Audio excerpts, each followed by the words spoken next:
Hi guys, today I wanted to share with you this canvas wreath that I made, and I'm going to briefly explain the different processes that I used, and then I'm going to show you a little tutorial on how to make these little folded accordion flowers that I did.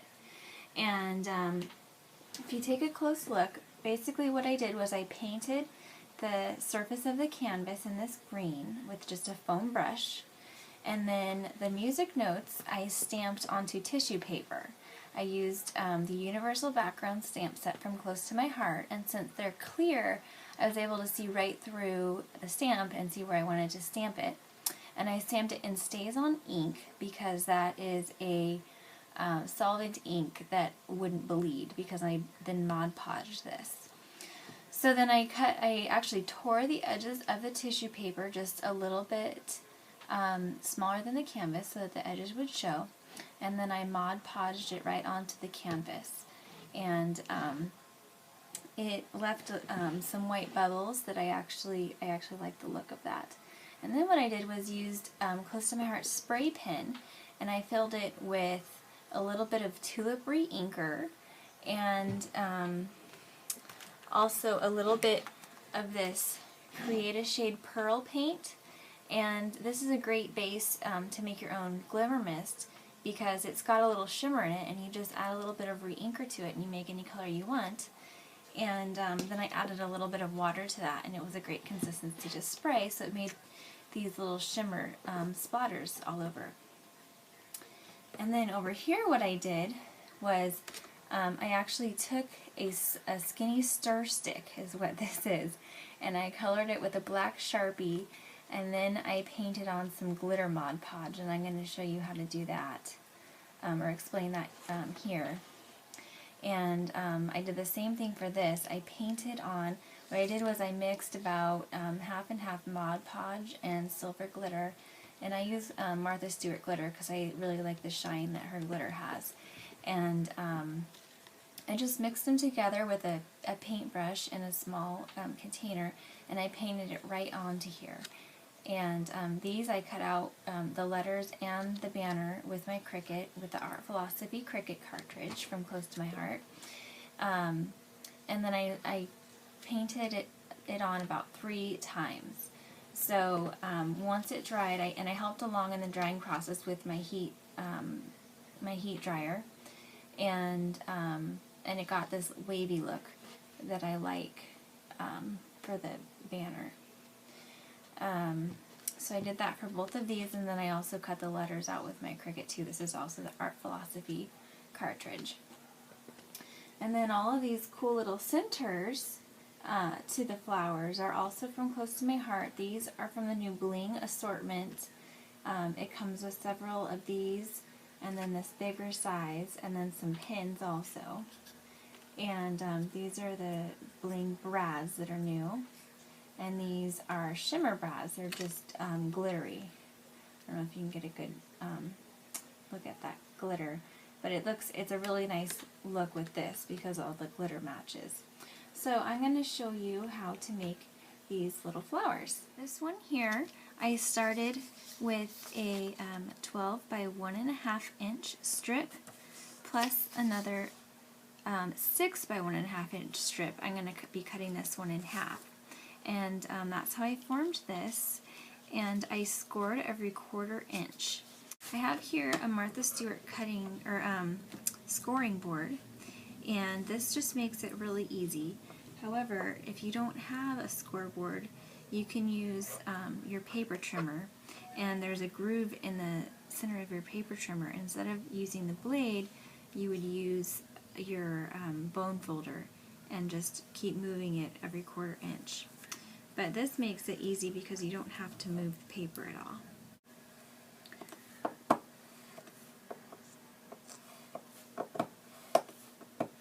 Okay, so once you finish scoring every 1/4 inch, you're going to have 2 strips that look like this. They're going to curl up a little bit. And then you're just going to go and fold every one back and forth, back and forth. Now I've got one finished. This is the 12-inch one that's finished, and I'm going to start on the 6-inch one. And just take note, this one, it starts, the first one is pointing up, So when you start this one, you want the first one to point down. Okay, so now once you have both pieces finished, what you're going to do is take a little bit of adhesive and put it on one of the edges. I'm not working on scrap paper here, so. Alright.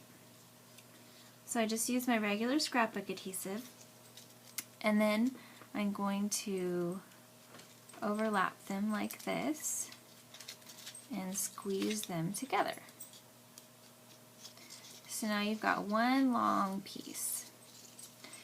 And then whichever side you want up, this is two-sided, but I want the colorful side up. Actually, it doesn't matter all that much, but it just makes it easier to loop it so that the side you want up is on the outside. And then you're going to put some more adhesive on the end.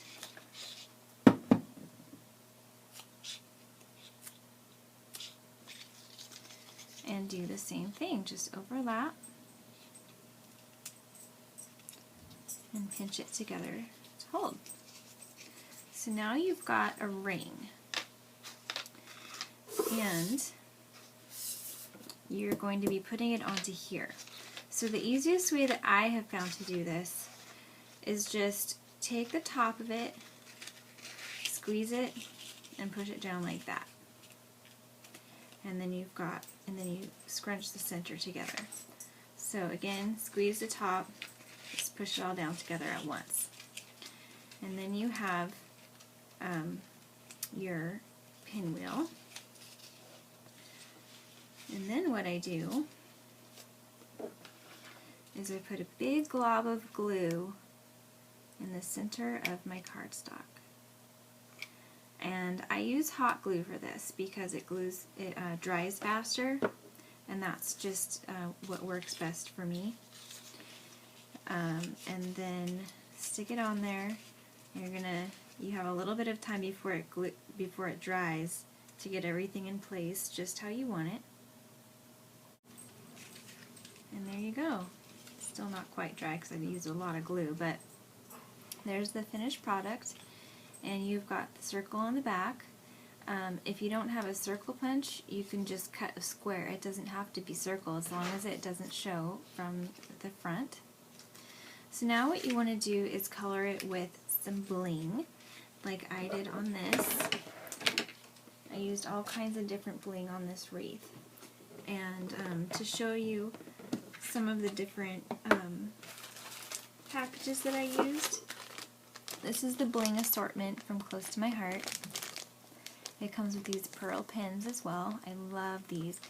I've seen buttons similar to this at Joann's that are like $3 for 3 little ones or something like this. This is, I think, $5.95, and you get, I've already used some from this package, you get a bunch of them, plus the pins.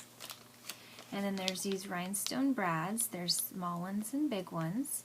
And with the brads, you can just cut off the actual brad part with some pliers, or sometimes you can break them off.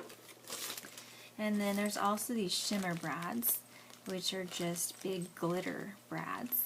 And again, these are really easy to just take the brad part off, and I'll show you how to do that. So here it is, the brad. And then all you're going to do is take this, bend it back and forth a few times, and it comes right off. There you go. So I'm going to adhere this right onto the center of my pinwheel. And just a note, if you were going to be gluing this onto something that is going to be getting a lot of handling, you probably want to use E6000 glue because that's made to bond better to metal, which is what this is. I'm going to use hot glue because this is not going to be getting handled very often. I'll use this for another wreath or a scrapbook page or something like that. I use a lot of glue. You probably don't need this much, but I say better safe than sorry. And just stick it right down there. So there you have it, your finished pinwheel.